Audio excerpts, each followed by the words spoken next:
Hi folks, I hope that you guys are doing pretty well. So today is Monday, the 20th of January 2025, and in today's video I'm going to decipher for you Psalm 11, okay?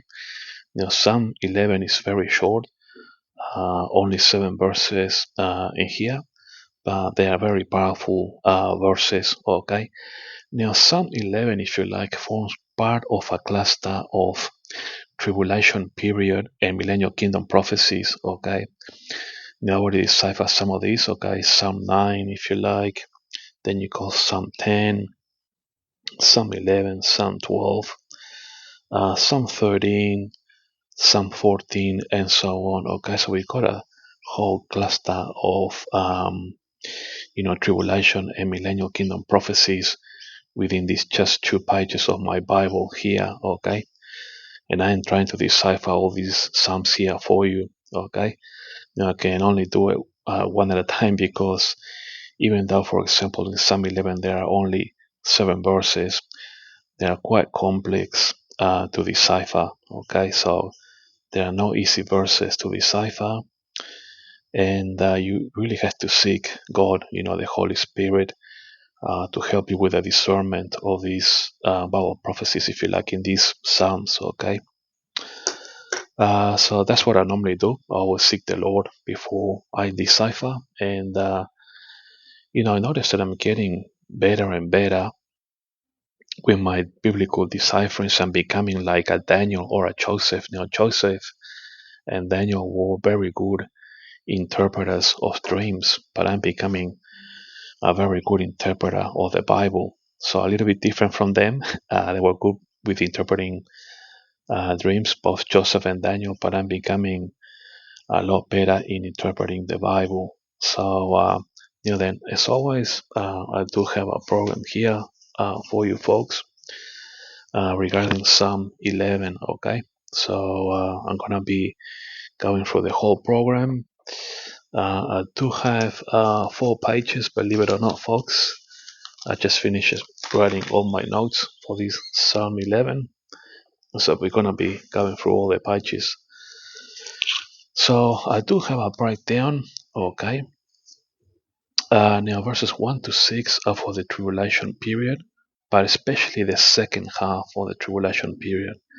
And verse 7 is a millennial kingdom psalm upon the return of Jesus. Okay, so essentially Psalm 11 is actually a tribulation period psalm, but specifically a second half of the tribulation period psalm. Okay, as you shall see in a moment.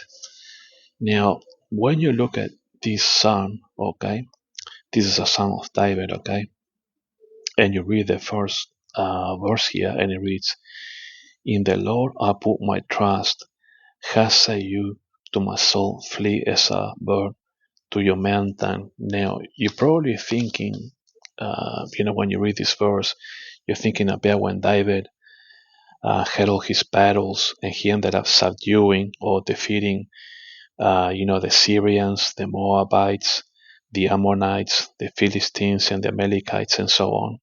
And so you're probably thinking, hey, David is thinking about trusting the Lord because he had all these troubles in defeating all these nations, if you like the Syrians, the Moabites, and so on. But it's not so. What you need to think about the first verse and Psalm 11 in context is that Psalm 11 actually belongs with this whole cluster of other Psalms here in these 2 pages, if you like.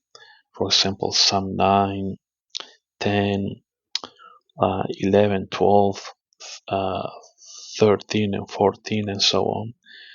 It's actually a psalm that belongs to this cluster of psalms that have, tribulation and millennial kingdom prophecies. Okay, so don't think for one moment that where we read here in verse 1, "In the Lord I put my trust."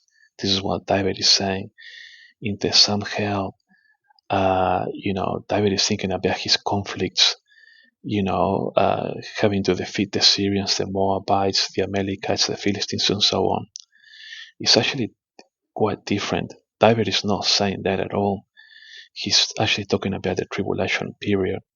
Now, where it says, "In the Lord put I my trust, hasten you to my soul, flee as a bird to your mountain. That is interesting. For my commentary here, I put down, um, you know, in the Lord put I my trust. David is saying, I put my trust in the Lord, but so should you also, Israel. It's like saying to Israel directly. It's saying it to Israel, but without saying it straight to Israel. Why? Hasten you to my soul, flee as a bird to your mountain. What does this last part of the verse really mean? Okay, it means that Israel needs to flee to the mountains, like it says in Luke 21, verse 21. Let them which are in Judea flee to the mountains. Okay, so this verse 1, if you like, where David is saying, in the Lord I put my trust.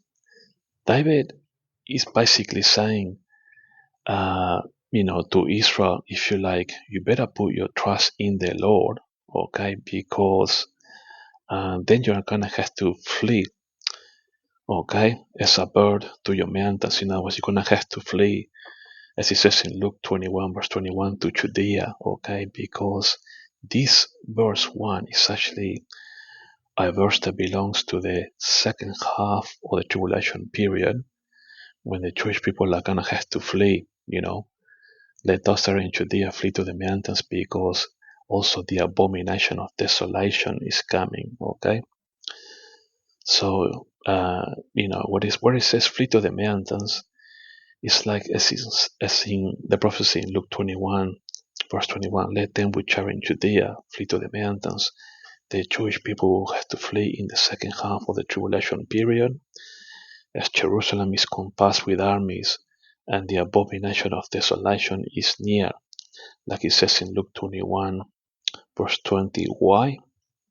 Because then, if you read verse 2, okay, for lo, the wicked bend their bow, they make ready their arrow upon the string, that they might bravely shoot at the upright in heart.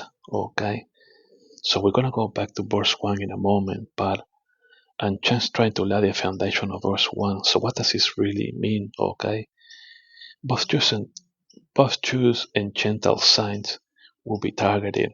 Okay, and for the Jewish people, they will have to flee, as it says in Luke 21, verses 20 to 24, as the Antichrist is going to get his vengeance, because there was war in heaven, and Michael and his angels fought against the dragon and defeated them. See Revelation 12:7. The Jewish people will be protected by God supernaturally in the wilderness, according to Revelation 12:14.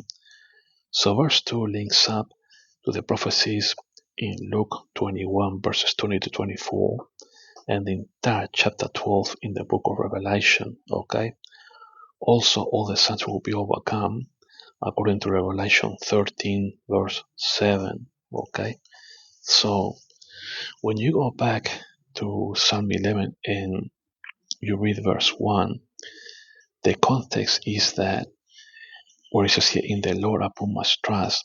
Basically, what David is saying is that the Jewish people should put their trust in the Lord. Okay, now David is saying here, in the Lord I put my trust, but um, he's saying it as if the Jewish people should be doing this. Of course, he had to do that himself, in that time when he had to fight against the Syrians, the Moabites, the Amalekites, the Philistines, and so on. But because this Psalm 11, in context, it belongs to this cluster of Psalms which are actually for the Tribulation and the Millennium Kingdom, what David is saying here is not so much that he's talking about what he had to go through in the days when he had to subdue the Syrians, the Philistines, the Moabites, and so on. But what he's saying is, hey, Israel, you have to put your trust in the Lord, okay? Because you are going to have to flee, okay? to the mountains. Okay, like he says in that prophecy in Luke 21, verse 21. So let us quickly go to Luke 21:21. Okay, and you need to understand this, folks, because this Psalm 11 in context is a tribulation period psalm. Okay, so especially for the second half of the tribulation period. So if you go head over to Luke 21 and you read, verse 21, okay, let them which are in Judea flee to the mountains. Okay, so I want you to remember this. Let them which are in Judea flee to the mountains. Okay, remember that. Okay, now let us quickly go back to Psalm 11. Okay, so how say you to my soul, flee as a bird to your mountains? So what God is saying here is not so much saying it to David himself, but he's actually saying it to Israel. David is kind of like a symbolic figure in this case representing Israel. Okay, so view David here as symbolically representing Israel. Okay, in the Lord I put my trust, meaning that, hey, that you Israel should put your trust in the Lord. Okay, how say you to my soul, flee as a bird to your mountains. Okay, why is it God that you are saying to us Israel? Okay, flee as a bird to your mountains. He's not saying it directly to David. David is symbolically representing Israel here on verse 1. Okay, but the Jewish people are gonna have to flee into the Judean mountains in the second half of the tribulation period. Okay, now, like I showed you before in my program, why is this? It's because the wicked, in other words, um, Satan and his cronies or his henchmen are gonna get ready to attack, if you like, or probably shoot at the upright in heart. Now, who are these upright in heart? Because the wicked are bending their bow, they're getting ready, like it says here, with the arrows, okay, to shoot at the upright in heart. Now, these upright in heart are two groups of people. Now, I said to you earlier, okay, that on verse 2, okay, I said to you, what does this mean? Okay, it means that both Jews and signs or Gentile signs are going to be targeted. Okay, now let me turn over the page. They're going to be targeted because this is the second half of the tribulation period. Okay, for the Jewish people, it will mean that they have to flee, as it says in Luke 21, verses 20 to 24, as the Antichrist is going to get his vengeance. Okay, because there was war. That's why I put a circle in heaven, spiritual war, and Michael and his angels fought against the dragon and defeated them, as it says in Revelation 12:7. So the Jewish people will be protected by God supernaturally in the wilderness, according to Revelation 12:14. Now, this verse 2 links up to the prophecies in Luke 21, verses 20 to 24, and in chapter 12 in the book of Revelation. Okay. Also, all the signs will be overcome as well in Revelation 13:7. So, when you read verse 2 here, follow the wicked bend their bow, okay, and are getting the arrows ready, okay, to shoot at the upright. This upright it belongs to two groups: the Jewish people that they will have to flee, and also the signs in which they are going to be overcome. So let me take you to Revelation 12, okay, because this is very important. Okay, so sorry about all the page markers. I'm just studying various prophecies and things like that to do future videos. So what's happening is that according to Revelation 12, okay, the entire chapter, okay, if you look at verse 7, and there was war in heaven, Michael and his angels fought against the dragon, and the dragon fought and his angels and prevailed not, meaning that they were defeated. In other words, that Michael and his angels defeated the dragon and his other wicked angels. Neither was there peace found anymore in heaven. And so what happened was that the great dragon was cast out, the old serpent called the devil and Satan, which deceived the whole world. He was cast out into the earth, and his angels cast out with him, okay? And because Michael and his angels defeated the dragon and his bad, wicked angels, okay, then he wants to get his revenge, okay?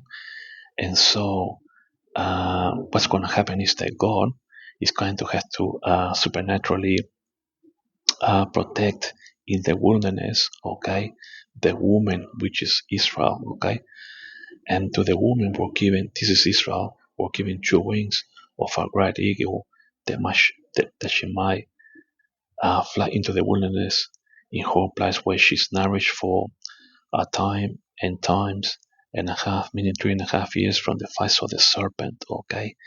This is why this entire chapter of Revelation 12, because Michael and his good angels defeat the dragon. Okay, the dragon is growth. Okay, and so the Jewish people are gonna have to flee into the wilderness. Okay, but this entire chapter 12. Okay, also links with Luke 21.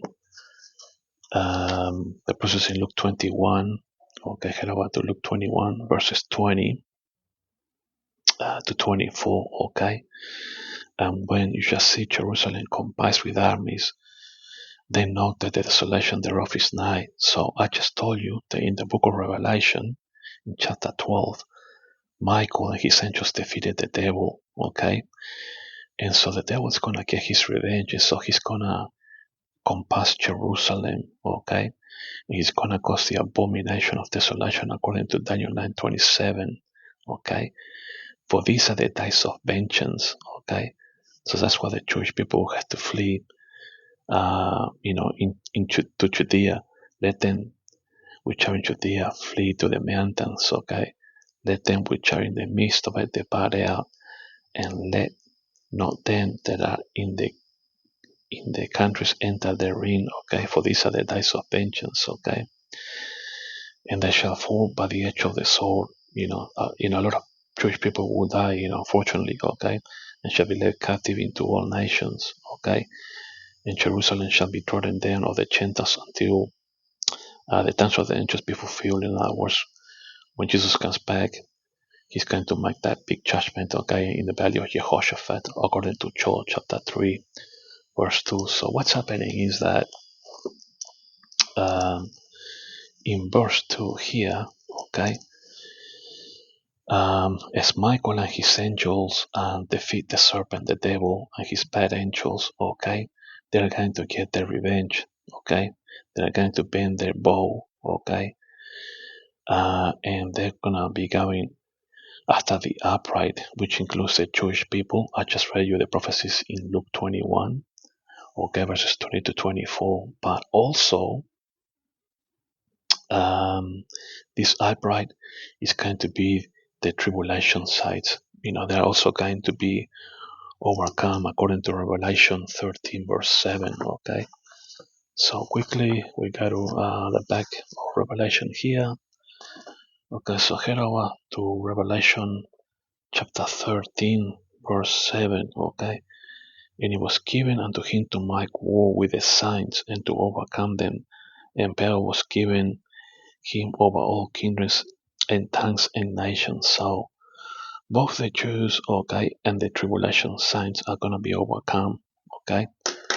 And so this is why this verse 2 here, okay, which belongs into the second half of the tribulation period, are about Satan, okay, and his henchmen, the wicked, okay. They are going to be shooting the arrows, if you like, or they're going to be coming after the Jewish people in the second half of the tribulation period who are upright, okay, and also the tribulation signs. But also in this group, which includes the Jewish people and the tribulation signs, only one third of the Jewish people will make it through into the Millennium Kingdom. They're going to be tried and tested according to the prophecy in Zechariah chapter 13, verses 8 and 9. Okay, so if you head over to Zechariah, okay, chapter 13, verses 8 and 9, it says, "And it shall come to pass that in all the land, said the Lord, 2 parts therein shall be cut off, and die, but the third shall be left therein." So unfortunately, 2/3 of the Jewish people will die, but only one third will make it through into the millennium, okay? And I will bring the third part through the fire, and will refine them as silver is refined, okay? And I will try them as gold is tried. So in the second half of the tribulation period, okay, when Satan comes to compass Jerusalem, and the Jewish people will have to flee into the wilderness, okay, that's really when the Jewish people are going to be tried. Only one third will make it through, okay, because don't forget that in Luke 21 verses 22-24, it says that many Jewish people are going to die as a result of that. When the Antichrist turns into the son of perdition, okay, and many Jewish people are going to flee to Judea. Many are going to die, and many will be taken to many nations, like it says in Luke 21. Okay, so we have to sort of like put all these clusters of, or compile all these clusters of prophecies together. Okay, as to what's going to be happening with the Jewish people in the second half of the tribulation period. One third will make it through. Okay, and according to Luke 21, okay, those are going to be the days of vengeance, and the Antichrist is going to cause the abomination of desolation, okay, and only one third will make it through, like I was saying, because many Jewish people are going to fall by the edge of the sword, okay, and many will be led away captive into all nations. So we have to take into consideration Luke 21, okay, verses 20-24, very seriously, as the just to finish up on this, as as the Satan, the serpent, has a fight with Michael and his angels. He's cast down to the earth, okay, and he's very angry. And so, because he's very angry, according to the book of Revelation, in Revelation 12:14, if you like, okay, then this is what happens after. He's going to come down to Jerusalem to compass it with armies. Okay, he's going to cause the abomination of desolation. This will be the days of vengeance. Okay, many Jewish people will die. Many will be taken captive, into all nations. And according to Zechariah chapter 13, verses 8 and 9, only one third are going to be, going to make it through into the Millennium Kingdom. So this is why Psalm 11 is very important to decipher it properly, because Psalm 11 is essentially Psalm that is for the second half of the tribulation period, and this verse 2 where it says, "For lo, the wicked bend their bow, that might ready their arrow upon the string, that they might privately shoot up their upright in heart." This upright is composed of the two groups. It's composed of the Jewish people, and this is going to happen after Michael defeats Satan, the serpent, and his bad angels. Okay, they fall. Okay, and they're getting ready their bows because they want revenge. Okay, and so they're gonna get revenge on the Jewish people, like it says in Luke 21 verses 20-24. They're gonna encompass Jerusalem. They're gonna get their vengeance. Many Jewish people will fall by the edge of the sword and will be taken to many nations. Okay, and basically the signs are also going to be overcome according to Revelation 13 verse 7. Okay, this is why this verse 2 here is very powerful. Okay, now in verse 3 it says here, if the foundations be destroyed, what can the righteous do? Okay, now this word foundation mainly applies, it applies to both the Jews and the Gentiles, okay, with what's going to happen to them in verse 2, okay, but because there's going to be a lot of distraction here on verse 2, I've just been through everything that's going to happen according to all those prophecies, okay, but the foundation is basically really the Jewish people, because God has a covenant with the Jewish people, okay? And if the foundations, which are the Jewish people, be destroyed, uh, you know, uh, during the second half of the tribulation period, you know, what can the righteous do? In other words, what is left? So basically, um, for verse 3, in my comment, I put down, if the foundations be destroyed, what can the righteous do? Well, David is asking himself, if God doesn't intervene in some way to protect the righteous, especially his covenant people, the Jewish people, then righteousness will simply vanish forever. You know, uh, Jesus has to protect his covenant people, so he has to make sure that the foundations cannot be destroyed. In other words, his covenant people, the Jewish people. So for the word foundations, it's implying the Jewish people, okay? In other words, that God has to step in to protect his foundation covenant people that he has with the Jewish people, okay? So, yeah, it's very important to understand that, now,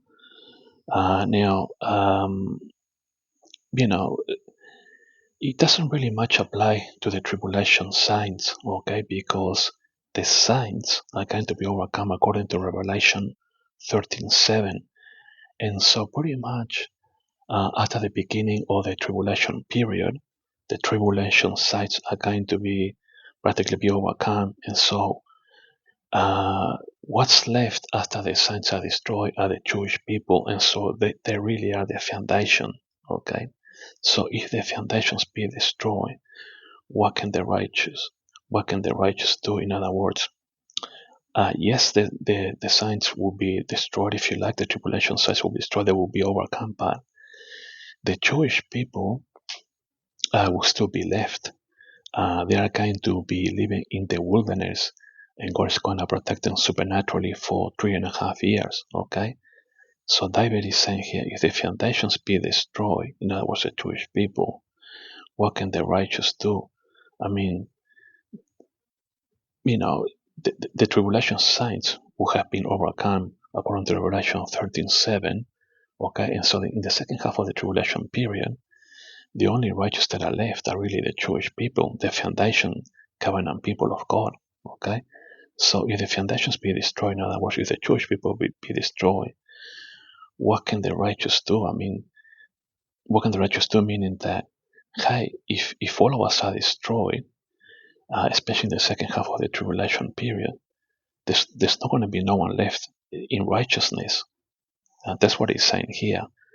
So the word here, foundations, is really implying the Jewish people, in my view. If the foundations be destroyed, in other words, if the Jewish people be destroyed, what can the righteous do? I mean, there's not going to be any righteous people left, because the tribulation signs will have been overcome already according to Revelation 13, verse 7, in the second half of the tribulation period. And the only foundation that is righteous are only the Jewish people that are in the wilderness being protected supernaturally by God. So I hope that I have explained myself here well with this. This is a very difficult verse to decipher, and it requires deep thinking, deep analytical thinking of all the prophecies that are linking with these first three verses. Okay, you have to be thinking what is happening here in the second half of the tribulation period. In other words, so in verse 1, the Jewish people need to put their trust in God, because they're going to have to flee into Judea, into the mountains, because just to recap, Michael and his sons has fought the serpent and his bad angels, and so because they have been defeated, then on verse 2, the wicked, they are going to get ready the bow and arrow to get the revenge of the Jewish people and also on the Tribulation Saints. Okay, now if the foundations here be destroyed, if the foundation be destroyed, the only ones that are going to be left alive, so to speak, in the second half of the tribulation period of this group of righteous people will be the Jewish people. One third will make it through, but the tribulation signs will be overcome or are going to be destroyed. So, do you follow what's happening? The sequential events, okay? Now, in verse 4, then, the Lord is in his holy temple, the Lord's throne is in heaven, his eyes behold, his eyelids try the children of men. Exactly. So, God is in heaven, he's sitting on his throne in his temple, and he's watching with his eyes, okay? And he's trying the children of men. Now, basically, um, this really is, in my view, trying the children of men. You could say that he's trying everybody, generally speaking, but I think that in context, I think he's trying more, the Jewish people and the tribulation signs in here, because the wicked to God already knows what their end will be, but he's really watching and he wants to try, the righteous, if you like, so to speak. He's really, this verse is more about God, keeping his eyes, if you like, or his eyelids, trying, the righteous, Don't forget that according to Zechariah, the Jewish people are going to be tried as silver, you know. And so it's more to do with, trying, the righteous, in other words, the Jewish people. And, unfortunately, the tribulation signs will be overcome according to, the book in Revelation 13:7. In my program here, in my notes, okay, where it says the Lord is in his holy temple, the Lord's throne is in heaven. God is in his holy temple, but he's watching as he tests, okay? He's testing the Jewish people, as he says in Zechariah 13, verses 8 and 9. In the one third of the Jewish people living in Israel or in the land will make it through, okay? And also, number two, is to do with the tribulation signs, how they will be overcome for the faith in Jesus, as it says in Revelation 13:7. How the devil is going to overcome the tribulation signs, but Jesus will avenge them. See how, if you read Revelation 6 verses 9-11, how those that were beheaded, want Jesus to avenge them, and Jesus gave them white robes and said, just hang on for a little while longer, because God is going to perform his judgments at the end of the tribulation period. Okay, so basically for verse 4, how the Lord is in his holy temple, okay, and he's watching. He's mainly testing, if you like, okay, the righteous, because God knows that the wicked will perish, but he's going to be testing those, the Jewish people, and only one third will make it through, okay. And also he's testing the tribulation signs, because they are also going to be overcome for the faith in Jesus. Okay, so Psalm 11 is very complex. You really have to give it a deep analysis. Okay, so just to finish up on verse 5, the Lord trieth the righteous. Okay, and so his eyes then, okay, or his eyes lead are on the children of the righteous, okay? Because then we read here on verse 5, the context, So that's why I said to you on verse 4 that the eyelids, if you like, of God is actually on the righteous because he's trying them. And like I said to you just earlier, but the wicked, he hides. So in context, really, verse 4 to finish up is that God is watching and he's trying the righteous, in other words, the tribulation saints, and also, the Jewish people, one thought are gonna, go through, okay? So then for verse 5 then, which follows context from verse 4, okay? The Lord trieth the righteous, but the wicked, and him that loveth violence, God hides, if you like, is similar to verse 4, okay? How I said to you that on verse 4, okay, the eyes of the Lord, if you like, he's watching or testing, he's going to test the Jewish people, according to Zechariah 13, verses 8 and 9, like I said, one third will make it through, okay? And also, he's testing the tribulation signs for the faith in Jesus, and they're going to be overcome on Revelation 13, verse 7 by the devil, okay? So, verse 5, I put down on my note, is similar to verse 4 in that both the Jewish people and the tribulation saints will be tried and tested by God, okay? Will be tried and tested by God, okay? And his eyes or his eyelids are trying, the children of men, in other words, uh, mainly to do with, the Jewish people and the tribulation signs, because Psalm 11 in context is actually for the second half of the tribulation period, okay? God knows where the wicked will end, okay? Yes, I put here on verse 5, similar to verse 4, in both the Jewish people and the tribulation signs will be tried and tested. But God hides the wicked, and they will be eventually be judged. Okay, now think of the judgments that God is going to perform, uh, and all that bunch of prophecies, if you like, or all the cluster of prophecies that come together. Think of Joel chapter 3, verse 2, the judgment in the valley of Jehoshaphat. Think of Zechariah 14:12, how people are going to melt. Revelation 14, verses 15 to 20, God operating the winepress. Revelation 19:15, the sharp sword of Jesus, etc., etc. Okay, and then, of course, on verse 6, upon the wicked he shall rain snares, fire and brimstone, and a horrible tempest. This shall be the portion of the camp. Okay, so upon the wicked he shall rain snares, snares meaning a trap.